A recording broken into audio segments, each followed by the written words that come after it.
17장 39절에서 49절입니다.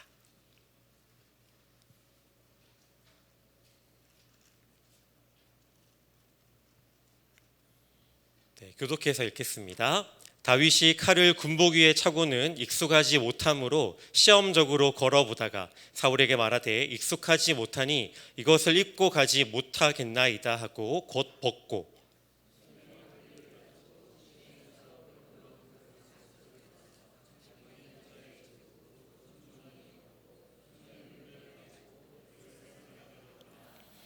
블레셋 사람이 방패든 사람을 앞세우고 다윗에게로 점점 가까이 나아가니라.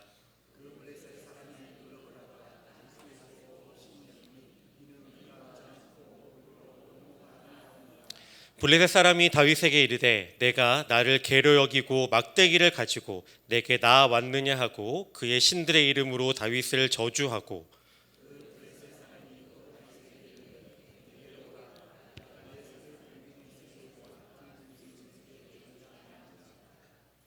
다윗이 블레셋 사람에게 이르되 너는 칼과 창과 단창으로 내게 나아오거니와 나는 만군의 여호와의 이름 곧 내가 모욕하는 이스라엘 군대의 하나님의 이름으로 내게 나아가노라.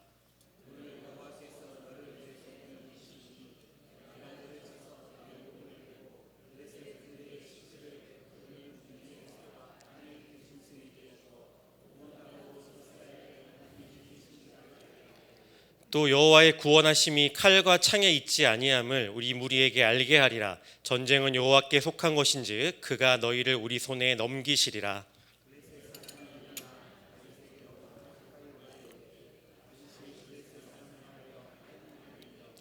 함께 읽습니다. 손을 주머니에 넣어 돌을 가지고 물매로 던져 블레셋 사람의 이마를 치매 돌이 그의 이마에 박히니 땅에 엎드려지니라. 아멘. 사람들은 이 눈으로 이제 똑같은 대상을 바라본다고 하더라도 그 대상에 대해서 똑같이 생각을 하거나 또 동일한 의미로 바라보진 않습니다. 자, 예를 하나 들어볼까요? 제가 사진을 하나 보여드릴 텐데요. 이게 뭡니까? 이게 쥐 한 마리인데요. 보기만 해도 어우 막 쥐 되게 싫어하시는 분도 계실 텐데 이 쥐 한 마리가 있습니다. 자, 대부분 이 쥐에 대해서 어떻게 생각하십니까? 대부분 사람들은 쥐를 좋아하시는 분이 계신가요? 거의 안 좋아하실 거예요. 왜 그렇죠? 쥐라고 하면 굉장히 이제 혐오스럽고 더러운 징그러운 동물이다라고 생각을 하기 때문입니다. 자, 여기 계신 우리 성도님들 중에는 아마 뭐 한 절반 이상 가까이가 다 이제 기억나는 분들이 계실 텐데요. 1960년이나 70년대만 해도 이렇게 이제 캠페인이 있었습니다. 뭡니까? 쥐를 잡자. 쥐는 살찌고 사람은 굶는다. 그렇기 때문에 쥐를 잡아 없애야 된다. 12월 8일은 쥐를 잡는 날이다. 이렇게 해가지고 막 쥐꼬리 이렇게 뭐 따가지고 학교에 가져가고 이런 적 없으세요? 없으십니까? 저희 어머니 있다 그러시던데 다들 있으신데 이제 나이가 드러날까봐 얘기를 안 하신 것 같긴 한데 왜 이렇게 했을까요? 사람 대부분 쥐는 이 병을 옮기고 혐오감을 불러일으키는 나쁜 동물이다. 굉장히 나쁜 동물이다라고 생각을 했기 때문이죠.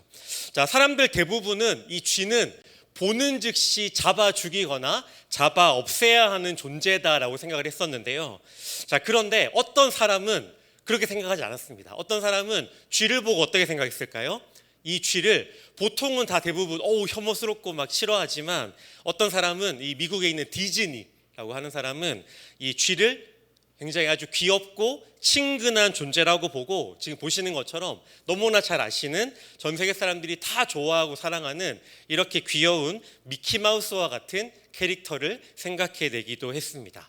자, 그렇다면 누구는 이 쥐를 잡아서 없애야 하는 대상으로 생각을 하고 또 누구는 쥐를 아주 귀여운 대상으로 생각하는 이 차이점은 왜 생기는 걸까요? 왜 차이가 생기는 거겠습니까? 같은 대상을 보고 있다고 하더라도 그 대상을 다르게 바라보는 이유는 바로 상상력의 유무, 상상력의 차이라고 할 수가 있는 겁니다.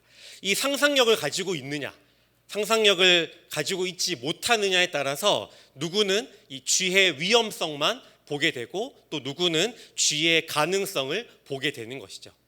자, 오늘은 이 상상력에 관해 말씀을 함께 나누려고 하는데요. 자, 오늘 이야기에는 그 누구보다 이 믿음의 상상력이 가득했던 한 인물이 오늘 본문에 등장을 합니다. 자, 바로 우리가 잘 아는 다윗인데요. 자, 지금 다윗은 이제 어디에 도착을 했습니까? 아버지의 심부름으로 이 형들에게 줄 음식을 가지고 블레셋과의 전투가 벌어지고 있는 이 엘라 골짜기로 하는 곳으로 이제 가게 됩니다. 자, 그런데 엘라 골짜기에 딱 도착을 해보니까 블레셋 군대와 싸우고 있는 이스라엘 군대에게는 굉장히 심각한 문제가 하나 있었습니다.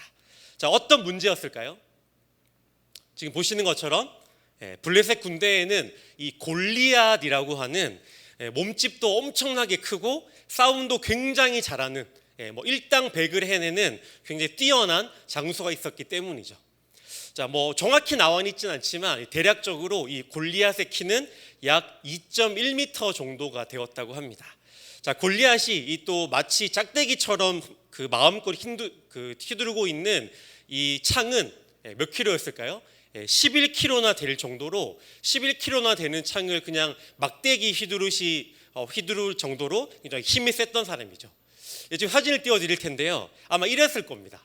키가 2.1m라고 하면 제가 알기로 이 서장훈이 207cm, 그러니까 약 2.1m가 되는데요. 이 요즘 TV에 자주 나오는 서장훈을 바라보는 저 송은이, 굉장히 키가 작은 송은이처럼 아마 이런 느낌이었을 겁니다.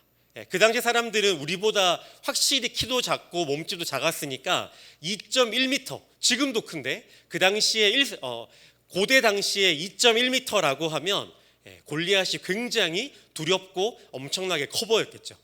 자, 지금 이스라엘 군대는 어떻게 하고 있을까요? 눈앞에 보이는 이 골리앗의 덩치와 이 엘라 골짜기에 이렇게 쩌렁쩌렁하게 울려 퍼지는 이 목소리가 내뿜는 분위기와 또 얼마 전에 들었던 이 골리앗에 관해서 들었던 이 무시무시한 소문에 압도되어서 아무도 이스라엘의 정예 군대일지라도 아무도 이 골리앗에게 대적하거나 나설 생각을 하고 있지 못하고 있다는 거죠. 골리앗에게 압도당한 이 그들의 상상력이 어떻게 된 겁니까? 그들의 상상력이 생명력을 잃어버리게 된 것이죠. 자, 골리앗에게 한껏 쫄아 있는 이 다윗의 형들은 기껏 음식이나 가지고 왔다고 하면서 막내 다윗을 어떻게 합니까? 굉장히 무시합니다. 또 눈앞에 보이는 이 상황밖에, 이 눈앞에 보이는 골리앗이라는 상황밖에 보이지 않는 이 형들은 골리앗이라는 이 눈앞에 보이는 상황에 의해서 상상력이 지배를 당하고 사고가 굳어지고 자신감이 땅에 떨어지고 있는 것이죠. 자, 그런데 다윗은 어땠을까요? 골리앗에게 사로잡힌 이 소심한 상상력이 아니라 자신이 믿고 있는 이 하나님께 사로잡힌 담대한 상상력을 가지고 이 다윗은 어떻게 합니까? 엘라 골짜기에 짜잔하고 등장을 하게 됩니다. 그런데 다윗은요, 도무지 이해가 되지 않았습니다. 뭐가 이해가 되지 않았을까요? 왜 이해가 되지 않았냐면, 왜냐하면 이스라엘 군대는 누가 뭐라고 하더라도, 그게 심지어 골리앗이라고 하더라도 이스라엘의 군대는 살아계신 하나님의 군대였기 때문입니다. 이 다윗의 생각 안에서, 이 다윗의 상상력 안에서 이 골리앗 같은 거인은 별로 중요하지도 않고 별로 대수롭지도 않은 존재였기 때문이죠. 자, 그래서 다윗은 자신이 믿는 이 하나님을 조롱하고 있고 또 욕하는 이 골리앗과 한판 붙고자 합니다. 자, 그런데 여기서 재미있는 부분이 하나 있는데요. 이 형들은 이 다윗을 전쟁을 구경이나 하러 왔다고 무시하고 있고 또 사울왕은 다윗 몸에 맞지도 않는 거추장스러운 굉장히 번거로운 이 투구와 갑옷을 주었다는 겁니다. 골리앗에게 사로잡힌 그들의 상상력은 어떻습니까? 전혀 쓸모도 없고 전혀 생명력도 없고 생명력이 없는 그들의 사고는 너무나 견고하게 굳어져 있는 상황인 거죠. 자, 여기서 다윗은 어떻게 했을까요? 제가 개인적으로 제일 이 다윗과 골리앗 이야기 중에 가장 좋아하는 이제 부분인데요. 39절과 40절입니다. 우리 함께 읽겠습니다. 다윗이 칼을 군복 위에 차고는 익숙하지 못함으로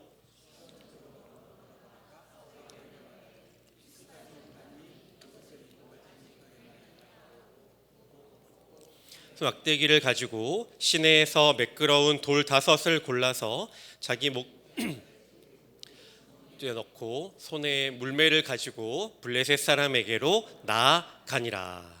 자, 다윗은 이 사울 왕이 벗어준 갑옷과 투구를 어떻게 합니까? 다 벗어버립니다. 생명력이 없는 쓸모없는 상상력을 벗어버리고 있는 거죠. 그리고 어떻게 합니까? 물이 흐르는 가까운 시냇가로 다가갑니다. 그리고는 무릎을 꿇어서 거기서 제법 던지기 좋은 이 매끄러운 돌 5개를 골라서 주머니에 넣습니다. 그리고 골리앗을 향해 걸어갑니다. 성도 여러분, 다윗이 지금 시냇가에서 주운 건 뭡니까? 작은 돌, 고작 해봤자 작은 돌 5개였습니다. 그런데 한번 생각해 보세요. 이 키가 2m가 넘는 이 거대한 거인에게 이 돌을 던진다고 해서 이 10대의 이 소년이 기껏 해봤자 힘을 주어서 돌을 던진다고 해서 싸움에 승산이 있을까요? 조그만 위협은 될 수 있겠지만 누가 봐도 이 돌 몇 개 던진다고 해서 싸움에 이길 가능성은 지금 전혀 없는 것이죠. 그 아무도 다윗이 이 싸움에서 이길 것이라고 생각하는 사람은, 그렇게 상상하는 사람은 단 한 명도 없었을 겁니다. 그런데 이 다윗이 이 엘라 골짜기 현장에 있던 그 어떤 사람도 가지지 못했던 것을 다윗은 가지고 있었는데요. 그것이 뭐라는 겁니까? 다윗만이 가지고 있었던 거 뭐라는 겁니까? 바로 상상력이었습니다. 자, 사람들이 어릴 때는 상상력이 굉장히 가득합니다. 제가 초등학교 때 그림 그리기나 글짓기 대회를 하면 단골 주제가 뭐였냐면, 지금 이제 보일 텐데요. 바로 20년, 30년, 40년 이후에 미래에 대한 상상을 그림으로 그려보거나 아니면 이제 글로 써보는 그런 대회들이 굉장히 많았었습니다. 저는 어릴 때 이제 이런 그림을 그릴 때마다 그런 생각을 했었습니다. 이게 과연 이루어질까? 설마, 말도 안 돼. 어떻게 자동차가 하늘로 날아다녀? 어떻게 이 사람이 우주로 가? 이거는 말도 안 되지만 상을 받기 위해서는 그럴듯하게 그려야지, 이런 생각으로 열심히 이제 그림을 그리고 이제 글도 썼던 기억이 있습니다. 사람들이 흔히 상상력이라고 하면 어떻게 할까요? 사람들이 흔히 이 상상력이라고 하면 망상이거나 쓸데없는 망상이거나 또 굉장히 뜬구름 잡는 이야기라고 생각들을 합니다. 생각을 하는 건 자유지만, 생각은 할 수 있지만 실제로 이루어질 가능성은 없다라고 상상력에 대해서 생각을 하죠. 물론 공상과 그림을 그릴 때는 이 상상으로 그칠 수 있지만, 근데 성도 여러분, 신앙의 문제에서의 상상력은 좀 다릅니다. 하나님을 믿는 이 믿음 안에서의 상상력은 이루어지지도 않을 말도 안 되는 망상이라거나 또 뜬구름 잡는 이야기가 아니라 이 살아계신, 지금도 역사하고 계신 살아계신 하나님에 대한 실제적이고 아주 구체적인 기대이기 때문이죠. 자, 엘리야가 활동하던 시대에 이스라엘에 큰 가뭄이 들었습니다. 우리 열왕기상 18장 43절부터 45절까지 우리 함께 읽도록 하겠습니다. 함께 읽습니다. 그의 사환에게 이르되 올라가 바다 쪽을 바라보라. 그가 올라가 바라보고 말하되 아무것도 없나이다. 이르되 7번까지 다시 가라. 7번째 이르러서는 그가 말하되 바다에서 사람의 손만한 작은 구름이 일어나다이다. 이르되 올라가 아합에게 말하기를 비에 막히지 아니하도록 마차를 갖추고 내려가소서 하라 하니라. 조금 후에 구름과 바람이 일어나서 하늘이 캄캄해지며 큰 비가 내리는지라. 자, 엘리야는 비가 오기를 하나님 앞에 간절히 기도합니다. 그런데 이 기도를 하고 높은 곳에 올라가서 이 바다 쪽을 바라보아도 아무 일도 일어나지 않는 겁니다. 자, 그래도 엘리야는 이 일을 믿음을 가지고 7번이나 반복을 하게 되죠. 자, 그리고 7번째 드디어 이 바다 쪽을 향해서 지켜보라고 심부름을 시킨 이 사환에게 정갈이 날아옵니다. 저 멀리 바다에서 뭐가요? 사람의 손만한 작은 구름이 드디어 생겼다라는 소식을 사환으로부터 엘리야가 전해 듣게 됩니다. 근데 성도를 한번 생각해 보십시오. 제가 손이 좀 큰 편인데요. 이 손만한 작은 구름이 저 멀리 바다에서 생겼다고 해서 반드시 비가 오는 걸까요? 손바닥만한 작은 구름이 고작 생겼다고 해서 비가 오진 않을 겁니다. 큰 먹구름도 아니고 굉장히 큰 구름도 아니고 비가 안 올 가능성이 훨씬 더 높은데 엘리야는 어떻게 합니까? 아합 왕에게 큰 비가 올 것이니까 준비하라라고 담대하게 이제 말을 해줍니다. 아무도 보지 못했고요, 아무도 생각하지 못했고요, 심지어는 저 하늘을 계속 관찰하고 있던 사환도 고작 이 손바닥만한 작은 구름이다라고 말했지만 엘리야는 어땠습니까? 이 살아계신 하나님에 대한 믿음과 살아계신 하나님에 대한 기대와 또 하나님이 하실 일에 대한 너무나 풍성한 상상력이 있었기 때문에 이 엘리야는 손바닥만한 작은 구름을 보고도 비가 올 것을 믿고 알고 있었던 것이죠. 출애굽기 14장에서 보면 출애굽을 한 이스라엘 백성들은 사면초가의 상황에 처하게 됩니다. 출애굽을 하고 하나님이 약속하신 가나안 땅을 향해 지금 가고 있는데 앞으로는 큰 바다 홍해가 자신들을 가로막고 있고, 그래서 뒤를 돌아보니까 뭐가 옵니까? 저 멀리서 이 바로의 군대가 쫓아오고 있는 겁니다. 백성들은 홍해에 빠져 죽든 아니면 애굽의 군대에게 칼을 맞아서 죽든 이제 죽을지도 모르는 상황에서 어떻게 합니까? 모세에게 온갖 험한 말로 불평을 하게 됩니다. 자, 그러자 그런 백성들에게 모세는요 이렇게 얘기합니다. 뭐라고 얘기합니까? 여호와께서 너희를 위하여 싸우시리니 너희는 어떻게 하라? 가만히 있을지니라. 모세는 어떻게 하고 있는 겁니까? 모세는 지금 믿음의 상상력을 발휘하고 있는 겁니다. 모세에게는 다른 사람들이 전혀 보지 못하는, 다른 사람들이 전혀 생각하지 못하는 뭐가 있었던 걸까요? 믿음의 상상력을 지금 이 모세가 가지고 있는 것이죠. 그래서 상상력은 어떻게 됩니까? 아무도 상상하지 못했던 일, 아무도 꿈꾸지 못했던 일, 어떤 일이 일어납니까? 하나님께서 홍해를 가르시고 이스라엘이 모두 무사히 도망가게 되는 그러한 일들이 일어나게 되는 것이죠. 홍해의 기적은 어떤 일입니까? 홍해의 기적은요, 하나님을 믿는 이 모세의 상상력과 또 신실하신 하나님의 일하심이 만나는 이야기라고 할 수가 있는 겁니다. 다시 본문의 이야기로 돌아와서 다윗은 이제 이 달려가면서 시냇가에서 주운 이 돌 하나를 물맷돌로 던집니다. 그러자 물매가 두세 번 빙빙 돌다가 쏜살같이 이제 날아가서 골리앗의 이마에 정확히 이제 깊숙이 박히게 되고 골리앗은 정신을 잃고 바닥에 쓰러지게 됩니다. 이 엘라 골짜기에 있던 수많은 사람 중에 이 현실을 가장 냉정하게 바라보고 현실을 가장 냉정하게 잘 직시한 사람은 누구였을까요?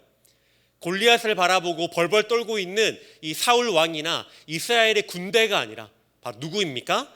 바로 하나님에 대한 기대와 하나님에 대한 상상력으로 가득 차 있던 소년 다윗이었던 것이죠.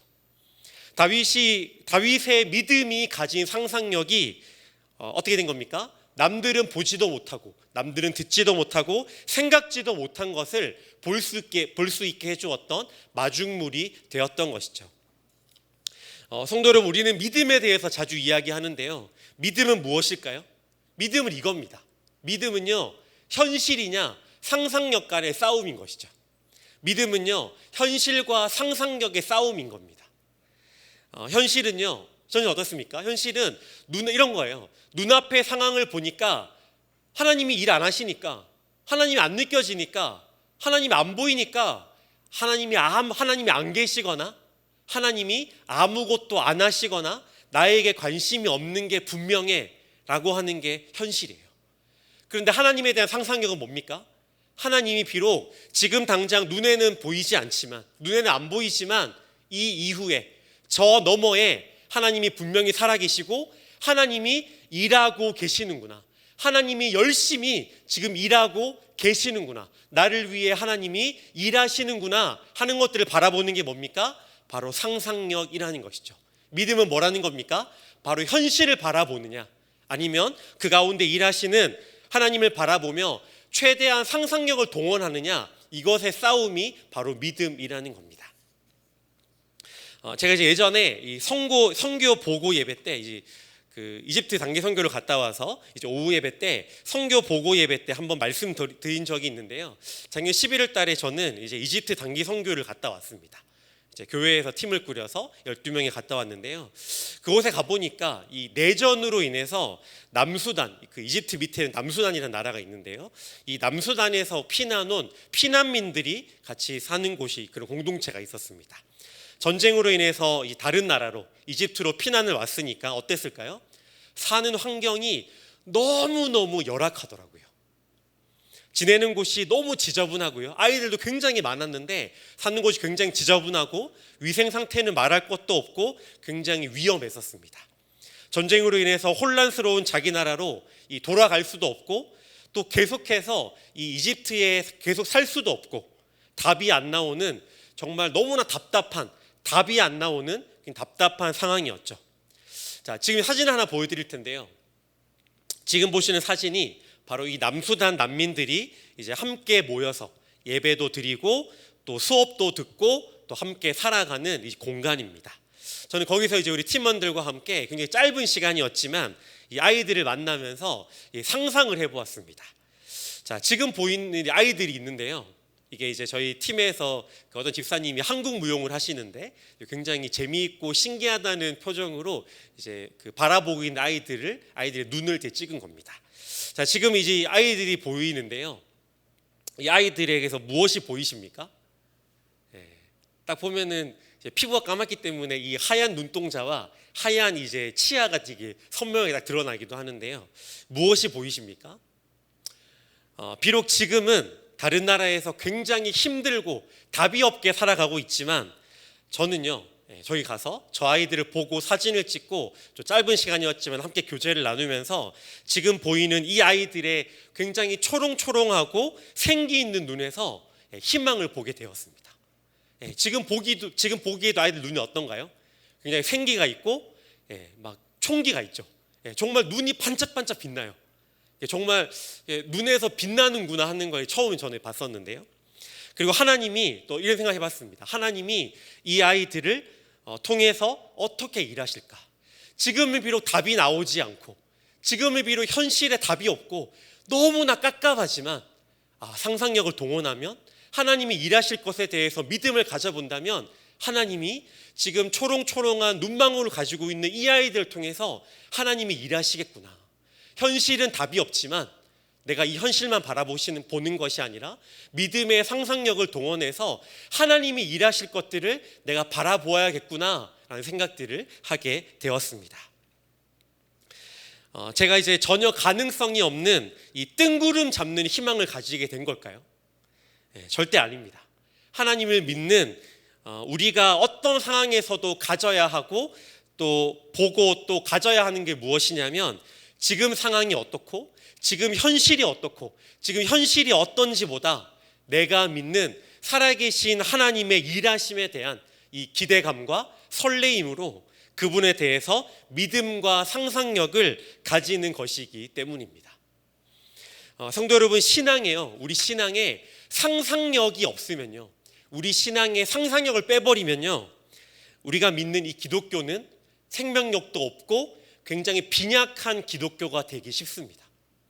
예를 들어서 오늘 본문을 읽을 때 그냥 무미건조하게 다윗이 이 물맷돌을 던져서 골리앗을 이겼구나 라고 생각하고 아무 상상력을 동원하지 않으면 다가오지 않아요. 본문의 생명이 없어집니다. 하지만 우리가 본문들을 읽으면서 이 광경을 상상하고 이 가운데 하나님이 어떻게 일하시는 것에 대해서 믿음으로 상상력을 최대한 동원하면 어떻게 됩니까? 그 이야기가 2024년을 살고 있는 나의 이야기가 되고 내 옆에서 벌어지고 있는 생명력 있는 생명력 있는 생생한 현장의 이야기가 되는 것이죠. 그것이 무엇이 그것을 결정하는 겁니까? 바로 상상력이 그것을 결정한다는 것이죠. 지금 상황 너머에 일하시는 하나님에 대한 무궁무진한 상상력을 가질 때 우리의 신앙은 굉장히 풍성해지고요, 또 복음은 더 싱싱한 생명력을 얻게 된다는 겁니다. 저는 오늘 이 금요 영성 집회의 설교자인데요, 제가 이 설교를 준비하는데 가장 중요한 건 뭘까요? 한번 맞춰보세요. 제가 이 설교를 준비하지 않겠습니까? 며칠 전부터 밥도 못 먹고 막 설교 생각하면 부담도 돼가지고 밥맛도 없고 막 자나깨나 꿈에도 막 나타나고 막 설교 잘 준비해야 되는데 나는 강도사에 불과한데 그래도 잘 준비해야 되는데 막 하면서 고민하지 않겠습니까? 그런데 제가 이제 설교자로서 이 설교를 준비하는데 뭐가 가장 중요할까요? 뭐가 가장 필요할까요? 제가 가지고 있는 또 학교에서 배웠던 뛰어난 신학 지식일까요? 아니면 저는 말빨이 좋은 편은 아닌데 화려한 말빨이 필요할까요? 아니면 재미있고 눈에 띄는 이 자료 화면, 뭐 영상 이런 걸까요? 이 설교자에게 있어서 가장 중요하고 필요한 건 뭐겠습니까? 이 설교자에게 가장 필요한 건요, 바로 하나님이 이 설교를 통해서 듣는 사람에게, 우리 모두에게 하나님이 어떻게 일하실지 기대하고 설레어하고 또 상상하고 믿는 상상력이 이 설교자에게는 가장 필요한 것이죠. 제가 상상력을 가질 때 이 설교의 생명력이 생길 것이고, 제가 상상력을 가지지 못할 때 이 설교는 생명력을 잃어버리게 된다는 겁니다. 저 같은 설교자가 만약 설교를 통해 일어날 일, 하나님이 하실 일에 대해서 아무런 상상력도 가지고 있지 않으면, 아무런 기대감도 가지고 있지 않으면 그 설교는 생명력이 없는 그저 무미건조한 설교가 되어버리게 되는 것이죠. 성도 여러분, 교회 일을 하다 보면 여기 이 금요 예배 나오시는 분들 정도 되면 이 교회에서 꽤나 이제 콧방귀나 끼시는 분들 아닙니까? 대부분 뭐 순장을 하시거나 아니면 뭐 어떤 기관에 뭐 임원이시거나 뭐 최소한 교회에 막 30-40년 이상 다니시거나 뭐 최소한 뭐 집사님이시거나 뭐 그런 분들 대부분 이 금요 예배에 많이 나오실 겁니다. 근데 교회 일을 굉장히 많이 하시고 또 열심히 하실 텐데요. 근데 교회 일을 하다 보면 이 말씀을 들어도 시간이 흘러도 이 변하지 않는 사람들에 대한 실망과 좌절들을 경험할 때가 있습니다. 그렇지 않습니까? 지금 한 두 분이 이를 꽉 깨무시면서 그런 것 같다 이렇게 반응을 하시던데요. 여기 계신 성도님들 대부분이 아마 뭐 크고 아니면 작게 분명히 경험해 보셨을 겁니다. 자, 그래서 마음속에는 이런 마음이 있으실 거예요. 물론 복음은 사람을 변화시킨다고 하지만 현실에서는 사람은 잘 안 변해. 사람이 얼마나 고집이 센데 사람은 잘 안 변해. 성령님도 못 변화시키시는 게 사람이야. 이렇게 생각하고 그렇게 믿는 분이 이 중에 분명히 계실 겁니다. 하지만 성도 여러분, 설교도 그렇고요, 이 교회 일도 그렇고요, 우리가 사람들을 상대하면서 반드시 해야 하는 게 있습니다. 그것이 무엇일까요? 바로 상상력을 발휘하는 일입니다. 성경을 읽고 나누는 일, 예배를 드리는 일, 뭐 순모임을 가지는 일, 소그룹 모임을 가지는 일, 기도하는 일, 믿음으로 살아가는 일, 이 우리의 신앙에 관련된 모든 일들은 어떤 일입니까? 바로 상상력을 동원하고 상상력을 발휘해야 하는 일인 것이죠. 우리가 먹고 마시고 살아가는 모든 일들은 우리가 믿는, 내가 믿는 하나님이 하실 일에 대해서 상상력을 발휘해야 하는 일인 겁니다. 자, 성도 여러분, 믿음은요, 이 상상력과 굉장히 밀접한 관련이 있습니다. 이에 대해서 성경은 뭐라고 말합니까? 우리가 이번 주일에도 나누겠지만 이에 대해서 성경은 이렇게 말합니다. 믿음은 바라는 것들의 실상이요, 뭐라고 말합니까? 보이지 않는 것들의 증거라고 이야기하죠. 믿음은 무엇이라는 겁니까? 아직 보이지는 않지만, 아직 이 땅에 지금 이 가운데 오지는 않았지만, 일어나지는 않았지만 언젠가, 그리고 곧 이루실 하나님을 상상하는 게, 그분을 붙잡는 게, 그분을 믿는 게, 그분에 대해서 상상력을 발휘해 보는 게 뭐라는 겁니까? 바로 믿음이라는 것이죠. 우리가 상상하기 시작할 때 보이기 시작하고 그것은 실제가 된다는 겁니다. 제가 사진 한 장을 보여드리려고 하는데요. 이 사진을 보고 신앙적인 상상력이 없는 사람, 신앙적인 상상력을 발휘하지 못하는 사람은 이렇게 생각할 겁니다. 발자국 보니까 발이 크네. 평발인가? 보폭이 넓네? 이렇게만 생각할 겁니다. 이러한 생각은 이 눈앞에 있는 것만 보기 때문에 별 생명력이 없죠. 자, 그런데 신앙적인 상상력이 있는 사람은 어떻게 됩니까? 신앙적인 상상력이 있는 사람은 이렇게 생각한다는 것이죠. 이 발자국을 보니까, 누군가 걸어간 이 발자국을 보니까, 나보다 앞서 걸어간 이 발자국을 보니까 주님이 나보다 먼저 걸어가셨구나. 그분이 나보다 먼저 앞서서 일하시는구나. 아, 나도 주님을 따라 이 길을, 이 발걸음을 걸어가야겠구나 라고 생각한다는 겁니다.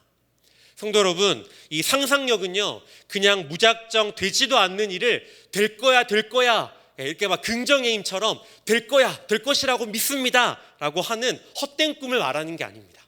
상상력은요, 이 살아계신 실제적인 하나님에 대해서, 그분이 하실 일에 대해서 기대감을 가지는 것이죠. 우리 기독교는요, 하나님이 하실 일에 대한 상상력의 종교라는 겁니다. 이 기독교가 상상력을 잃어버릴 때 어떻게 된다는 겁니까?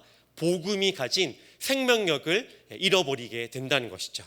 그래서 우리가 상상력을 가질 때, 하나님을 상상력으로 듣고 보고 붙잡고 느끼고 경험할 때 우리의 신앙은 어떻게 됩니까? 우리의 신앙은 더욱더 싱싱해지고 생생해지고 생명력을 얻게 된다는 겁니다. 마지막으로 일상을 살아가는 우리 성도님들과 이제 함께 나누고 싶은 찬양이 한 곡 있는데요. 우리 함께 이 찬양을 한번 또 보고 듣도록 하겠습니다.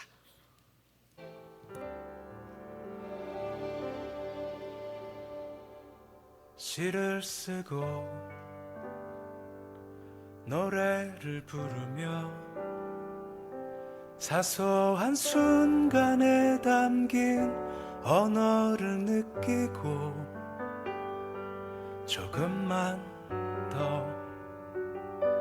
덜 무심하도록 저긋한 내 시선 속에 주 계시길 골목길을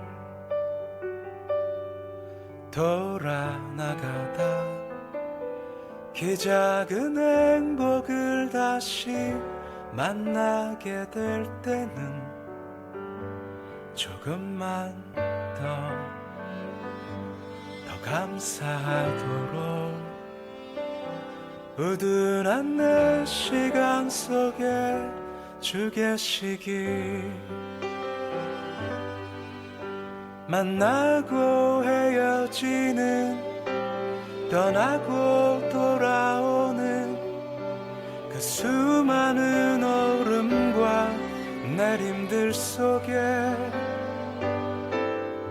천천히 쌓여가는 시간이 자라나듯 나도 조금씩 자라오르기 내 사는 일 가까운 거기에 오늘도 작게 반짝이는 은혜와 함께 조금만 더 의미 있도록 비좁은 나의 삶 속에 주 계시길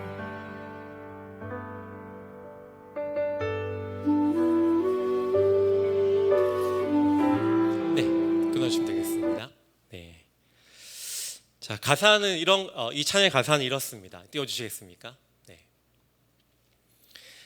골목길을 돌아 나가다 키 작은 행복을 다시 만나게 될 때는 조금만 더 감사하도록 우둔한 시간 속에 주 계시길 만나고 헤어지는 떠나고 돌아오는 그 수많은 오름과 내림들 속에 천천히 쌓여가는 시간이 자라나듯 조금씩 자라오르길. 성도 여러분, 오늘 밤에 이 집에 돌아가시면 주무시게 될 건데요, 내일 아침에 눈을 뜨면 어떤 일이 일어날까요? 이 금요 예배에서 찬양하고 말씀 나누고 기도하면서 큰 은혜를 경험했다고 해서 오늘 밤에 집에 가서 딱 주무시고 내일 아침에 눈을 뜨니까 땅을 디디고 있던 발이 한 5cm 정도 떠가지고 세상에서 떠서 다닌다거나, 마음만 먹으면 저 구름 위에 날아가면서 이 세상을 바라본다거나, 아니면 손에서 장풍이 나가서 어떤 은사가 나가서 아픈 사람을 고친다거나, 이런 일이 벌어질까요? 그런 일이 벌어나진 않습니다. 오늘 집에 돌아가셔서 주무시고 내일 아침에 딱 눈을 뜨시면 어제와 오늘과 똑같은 별다를 것이 없는 그런 비슷한 일상들이 또다시 반복될 겁니다. 하지만 우리 성도님들의 삶과 일상이 이 찬양의 상상력처럼 이렇게 되기를 바랍니다. 골목길을 걸어가시다가 임하는 하나님이 주시는 그런 마음들이 있다면 그 마음들을 품고 하나님을 상상해보고, 또 일상의 모든 순간 가운데 하나님이 얼마나 좋은 분이신지, 지금 당장 눈앞에 보이지는 않지만 나를 지금까지 어떻게 인도하셨고, 지금 어떻게 붙들고 계시고, 또 앞으로 하나님께서 어떻게 나를 인도하고 가실지, 그런 상상력을 동원해 보는 일이 우리 가운데 필요하다는 것이죠. 그렇게 되면 어떻게 됩니까? 별 특별할 것이 없고 너무나 무미건조하고 매너리즘에 빠진 것 같은 우리의 신앙이 이 상상력을 만나게 되면 어떻게 된다는 겁니까? 그 상상력을 통해서 우리의 신앙과 우리의 믿음이 살아나고 펄떡거리고 생생해지고 싱싱해진다는 것이죠. 신앙의 상상력은요, 일상에 별 의미가 없는 곳에서도 살아계신 하나님을 생생하게 볼 수 있게 만들어줍니다. 그리고 생명력을 잃어버린 우리의 신앙에 생기를 가져오게 되는 것이죠. 비록 지금 눈앞에 바로 보이지는 않을지라도, 지금 내 손으로 바로 잡을 수는 없을지라도, 지금 내 귓가로 하나님의 목소리를 바로 들을 수는 없을지라도, 여러분들의 믿음이 가진, 우리 성도님들의 믿음이 가진 이 상상력을 동원하셔서 어디나 계시고 언제나 함께 하시고 지금도 일하고 계신 하나님을 믿음의 눈으로 바라보고 경험하고 또 누리는, 그래서 하나님에 대한 상상력으로 인해서 그분이 주시는 풍성한 은혜와 믿음의 실제들을 경험하는 우리 석수교회 모든 성도님들 되시기를 주님의 이름으로 축복합니다. 우리 함께 시간 함께 찬양하고요, 또 기도하며 주님 앞에 나아가도록 하겠습니다.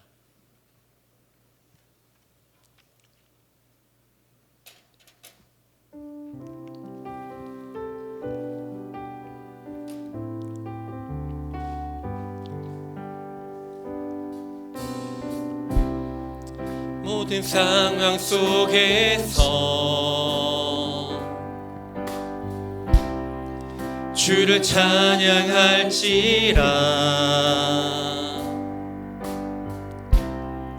주는 너의 큰 상급,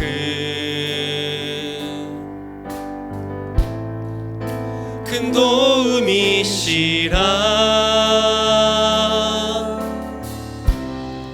주의 얼굴 구할 때 주의 영을 부으사 크신 사랑 안에서 주를 보게 하소서.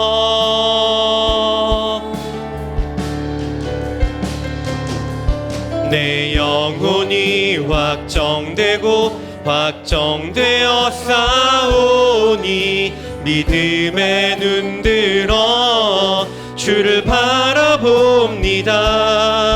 내 영혼이 확정되어 싸우니 믿음에 눈들어 주를 바라봅니다. 내 영혼이 확정되어 싸우니 믿음에 눈들어 주를 바라봅니다.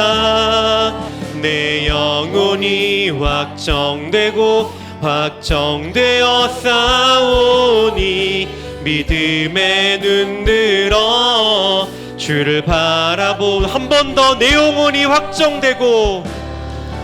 내 영혼이 확정되어 싸우니 믿음에 눈들어 주를 바라봅니다. 내 영혼이 확정되어 싸우니 믿음에 눈들어 주를 바라봅니다. 성도 여러분, 엘라 골짜기에 있던 다른 사람들은 다 눈앞에 있는 거대한 골리앗을 보고 벌벌 떨었습니다. 하지만 10대에 불과한 소년이었지만 다윗은요, 골리앗이 아니라 그 너머에서 싸우고 계신 하나님을 보았고 하나님을 상상했고 하나님을 믿었습니다. 그래서 다윗이 가진 그 상상력은, 다윗이 가지고 있던 생생한 상상력은 하나님이 일하시고 하나님이 함께 하시는 마중물이 되었던 것이죠. 성도 여러분, 믿음은요, 현실과 상상력의 싸움입니다. 성도 여러분은 얼마나 이 믿음의 상상력을 동원하셔서 지금 처한 어려운 현실들을 이겨가고 계십니까? 우리 같이 이 시간 함께 기도하기 원합니다. 우리 믿음이 가진 풍성한 상상력을 통해서 살아계신 하나님을 보고 그분을 듣고 그분을 느끼고 그분을 경험할 수 있게 하여 주시고, 내 눈앞에 있는 상황과 내 주변에 있는 환경과 배경이 아니라 그 너머에서 일하고 계시는, 생생히 일하고 계시는 살아계신 하나님을 보고 붙잡을 수 있게 되기를 우리 같이 이 시간 기도하기를 원합니다. 우리 나누었던 말씀 가지고 지금 이 시간 들려드렸던 기도 제목 가지고 같이 주님의 이름 한번 우리 같이 기도합니다. 주여 하나님, 우리 가운데 하나님이 주신 믿음의 상상력을 동원해서 주님 앞에 나아가기를 원합니다. 하나님, 우리 가운데 죽어져 있는 생명력이 없는 신앙이 있다면, 우리 가운데 생명력이 없는 신앙들이 있다면 하나님 그것들을 가지고 주님 앞에 나가게 하여 주시옵소서. 믿음의 눈을 들어서 살아계신 하나님을 바라볼 수 있게 하여 주시고, 하나님이 지금 어디에 계시고 얼마나 신실하게 얼마나 또 구체적으로 일하고 계신지 우리가 바라보며 나아갈 수 있게 하여 주시옵소서. 하나님의 살아계신 하나님을 고백합니다. 하나님, 우리의 믿음의 눈을 바라보게 하여 주시고 우리의 믿음의 귀를 열어 하나님을 듣게 하여 주시옵소서. 하나님, 다윗이 가지고 있었던 생명력 있는 그 상상력을 가지고 주님 앞에 나아갈 수 있게 하여 주시기를 원합니다. 하나님, 지금 눈앞에 있는 골리앗을 바라보지 않게 하여 주시옵소서. 그 골리앗이 아닌 골리앗보다 뛰어나시고 골리앗보다 더욱더 크신 하나님을 바라보며 하나님을 붙잡으며 하나님의 하신 일들을 하나님 믿음으로 하나님 바라보며 나갈 수 있게 하여 주시옵소서.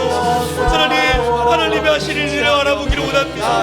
하나님이 걸어가시는 것들을 그 발걸음을 걸어가기를 원합니다. 그 상황을 바라보며 그 상황만을 바라보지 않게 하여 주시고 그 상황을 뛰어넘어 일하실 그 상황 가운데 믿음으로 행하실 하나님을 경험하여 나갈 수 있게 하여 주시옵소서. 우리 성도의 삶을 지켜주시고 하루하루 가운데 생명력 있는 신앙이 되게 하여 주시옵소서. 하나님, 우리 가운데 주의 은혜가 더 임하기를 소망합니다. 하나님, 우리 성도의 삶을 기억하여 주시옵소서. 하나님, 생명이 있는 삶으로 주님 앞에 나가게 하여 주시옵소서. 하나님, 생명신에 대한 현실에 대한 안주가 아니라 현실에 대한 두려움이 아니라 현실을 뛰어넘을 수 있는 신앙이 원합니다. 하나님, 인도하여 주시옵소서. 하나님, 인도하여 주시옵소서. 우리 같이 이 시간 또 나누었던 말씀을 가지고 한 번 더 같이 기도하기 원합니다. 성도 여러분은 이 중에 계신 적지 않은 분들이 최소 20년, 최소 30년, 아니 그 이상, 아니 평생 50년, 60년이 넘는 시간 동안 신앙을 가지고 살아오셨을 겁니다. 근데 사람은 죄인이기 때문에 이 익숙한 일들이 반복되게 되면 어떻게 될까요? 매너리즘에 빠지게 됩니다. 생명력이 없이 그저 주어진 그냥 똑같이 반복되는 일상 가운데 특별할 것도 없고 기대감도 없이 그저 그렇게 신앙생활할 때가 있는 것이죠. 그러면 그럴 때 우리에게 필요한 것이 무엇이겠습니까? 오늘 같이 나누었던 말씀에서 보았던 다윗이 가진 하나님에 대한 상상력이 우리에게 필요합니다. 혹시 성도 여러분, 믿음에 지금 생명력이 없으십니까? 믿음의 생기가 없으십니까? 믿음이 그저 신앙생활이 그저 그런 것 같고 오늘 신앙생활, 어제 신앙생활, 내일 신앙생활이 그저 똑같은 것처럼 그저 그렇게 하루하루를 그저 그렇게 살아가고 계시지 않으십니까? 그런 같이 이 시간 기도하기 원합니다. 하나님께 상상력을 허락해 달라고, 하나님에 대한 상상력, 하나님이 하실 일에 대한 상상력, 나의 믿음에 대한 상상력을 가지고 나의 신앙 가운데 생명을 허락해 주시고 하나님에 대한 상상력, 하나님에 대한 믿음이 풍성하게 하셔서 하나님 생명력 없는 신앙이 아니라 싱싱하고 생생하고 역동적인 생명력 있는 신앙이 되기를 원한다고. 그리하여서 이 예배뿐만 아니라 우리가 걸어가는 골목길에서, 우리가 밥 먹는 식탁 위에서, 우리가 TV 보는 소파 위에서 하나님을 싱싱하고 생생하게 느끼고 경험하게 되기를 원한다고. 이 교회 안의 신앙과 교회 밖의 신앙과 우리의 하루 24시간의 모든 신앙생활이 하나님에 대한 상상력으로 말미암아 생명력 있는 꿈틀거리는 신앙이 되기 원한다고. 이 시간 같이 하나님 앞에 신앙의 생명력을 더해달라고, 상상력을 허락해달라고 이제 한 번 더 기도하기 원합니다. 같이 주님의 이름 한 번으로 같이 기도합니다. 주여, 하나님 우리의 신앙 가운데 생명을 허락하여 주시옵소서. 하나님 우리가 가진 않은 생각과 경험으로 하나님을 재단하지 않겠습니다. 하나님 이 가운데 더욱더 크고 역동적인 하나님을 바라볼 수 있게 하여 주시옵소서. 익숙하고 매너리즘에 빠진 신앙이 아니라 하나님으로 말미암은 하나님의 생명력 있는 신앙 되게 하여 주시옵소서. 우리가 걸어가는 골목길과 우리가 밥을 먹는 식탁 위와 우리가 하나님의 새 신앙생활하는, 우리가 살아가는 모든 우리 일상의 현장 가운데, 그 가운데서 하나님을 느끼고 경험하고 맛볼 수 있게 하여 주시옵소서. 하나님 우리 가운데 생명력이 없는 신앙으로 하나님 그저 그렇게 하나님 미지근하게 신앙생활하는 사람들, 성도님들이 있다면 그 가운데 하나님의 생기와 하나님의 뜨거움과 하나님의 열정을 허락하여 주시옵소서. 그리하여 하나님 우리가 살아가는 모든 신앙의 장소가 하나님을 추구하고 하나님을 맛보고 하나님을 만나고 하나님을 경험하는 하나님의 그런 삶의 현장이 되게 하여 주시고, 그리하여 하나님의 믿는 신앙이 얼마나 달콤한지 경험할 수 있게 되게 하여 주시옵소서. 하나님 우리의 삶을 주가 빼내어 드립니다. 하나님 우리의 신앙이 가운데 생기가 없다면, 마른 뼈와 같다면 그건 하나님 생기를 허락하여 주시옵소서. 마른 뼈와 같은 우리의 신앙에 하나님 생기를 허락해 주시고 생명을 허락해 주셔서 하나님 가운데 하나님 힘줄이 생기게 하시고 하나님 생명력이 생기게 하시고 신앙의 근육들이 생기게 하여 주시옵소서. 그리하여 하나님 하루하루 살아가는 것이 얼마나 기쁘고 하나님 얼마나 또 하나님 감사한 것인지 우리가 매일매일 경험하게 되기를 소망합니다. 하나님 신앙의 생명력, 신앙의 생명력을 더하여 주시옵소서. 그리하여 어떻게 살아야 할지 알게 하여 주시고 하루하루 가운데 나갈 수 있도록 하나님 도와주셔서 하나님께서 보여주신 그 길의 순종함을 하나님을 경험하고 있는 것입니다. 우리 같이 이 시간 또 한 번 더 기도할 것은 우리의 믿음을 가지고 우리의 상상력을 동원하여서 이 시간 또 병과 싸우고 있는 우리 환우들을 위해서 같이 시간 기도하기 원합니다. 우리 먼저 우리 전립선암으로 투병하며 또 자연치료 중이신 우리 김주영 성도님을 위해서, 또 버스에서 또 넘어져서 왼쪽 무릎 골절로 입원 중에 계신 우리 배진옥 권사님을 위해서, 또 당뇨 합병증으로 오른쪽 엄지 발가락 절단 수술을 하신 우리 이영철 성도님을 위해서, 또 교통사고로 인해서 늑골 골절 부상을 입으신 문선임 권사님과 또 흉골 골절을 당하신 김창민 집사님을 위해서, 또 우리 뇌출혈로 인해서 뇌 손상과 신체 왼쪽의 마비 증상으로 입원 치료 중이신 서종숙 권사님, 또 위종양 제거 수술 이후에 입원 치료 중이신 김주희 성도님, 또 넘어지면서 왼쪽 무릎을 다쳐 인공관절 수술을 하신 조창선 또 권사님, 또 항암 치료 중으로 항암 부작용이 없고 하나님을 굳건하게 붙들기를 원하는 우리 홍다연 자매를 위해서, 우리 8명의 또 환우들을 위해서 같이 이 시간 또 같이 구체적인 기도 제목 가지고 기도하기 원합니다. 같이 기도하겠습니다.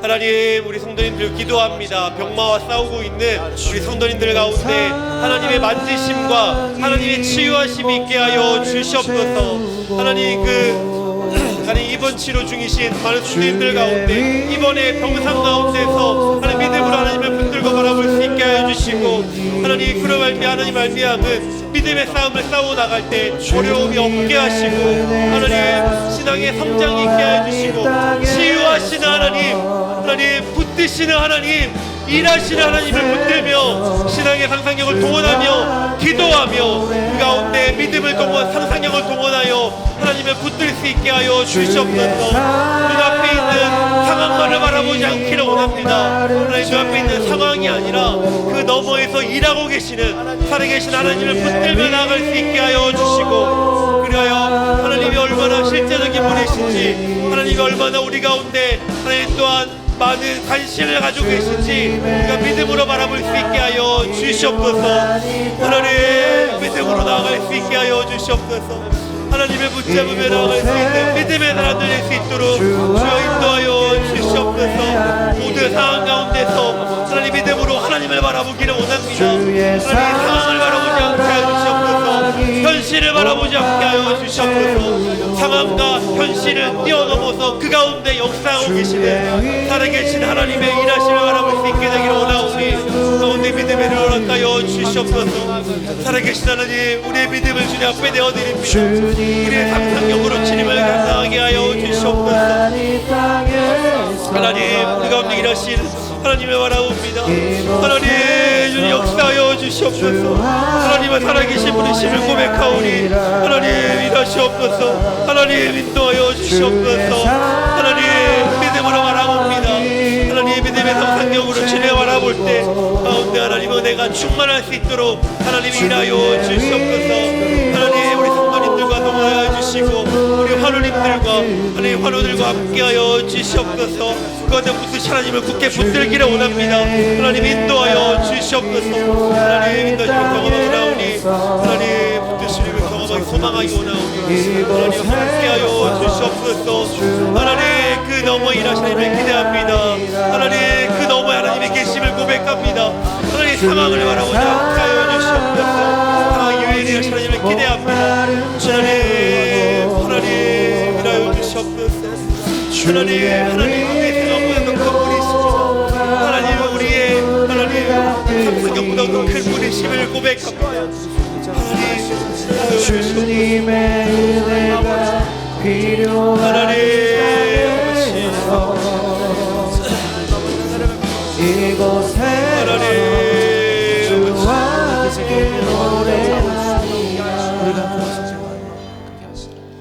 우리 시간 마지막으로 우리 안식월 중에 계신 우리 담임 목사님을 위해서 같이 기도하기 원합니다.